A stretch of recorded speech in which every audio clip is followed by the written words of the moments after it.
পশ্চিমবঙ্গের এমন একটি কালী মন্দির যেখানে সন্ধ্যের পর মা নিজে মন্দির থেকে বেরিয়ে আসেন। মা এখানে শিবের ওপর দাঁড়ান না, বসে থাকেন এক কুণ্ডলীকৃত সাপের ওপরে। ইভেন এরকম কালী মূর্তি তোমরা গোটা বিশ্বে আর কোথাও পাবে না।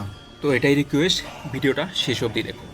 মগধের রাজা জরাসন্ধ স্বয়ং পাতালে এই মায়ের সাধনা করতেন।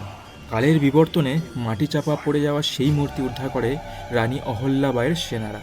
রানী সেই মূর্তি নিজের কাছে না রেখে তা তুলে দেন কাশীরাজ জয়ত সিংয়ের হাতে, যিনি পরবর্তীকালে ভক্তি শ্রদ্ধাসহ মায়ের পুজো শুরু করেন।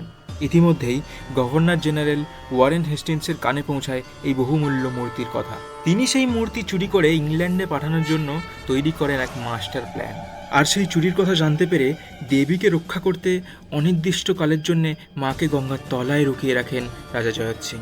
ওই গঙ্গা জলে থাকাকালীন মহারাজ নন্দকুমার এই মায়ের স্বপ্নাদেশ পেয়েছিল। মা স্বপ্নে রূপ দর্শন দেখিয়ে বলেছিলেন যে আমাকে কাশীতে গঙ্গা গর্ভ থেকে উদ্ধার করে প্রতিষ্ঠা কর। তো এখানে দেখানো হয়েছে মা যোগাসনে বসে আছেন সাপের কুণ্ডলীর উপরে।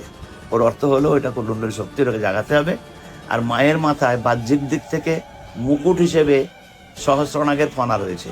রাত্রেবেলায় এই কারণেই ভক্তরা আসতে পারে না, অনেক সব অলৌকিক সব গিয়ে দেখা যায়। কিছু করতেই নাই, মন্দির বন্ধ আছে, অথচ মন্দিরের ভিতর থেকে কাঁসর ঘন্টার আওয়াজ বেরোচ্ছে।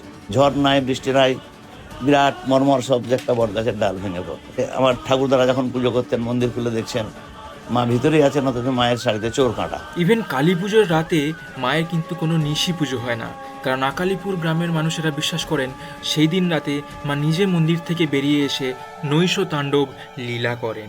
Subscribe bhai.com for more videos.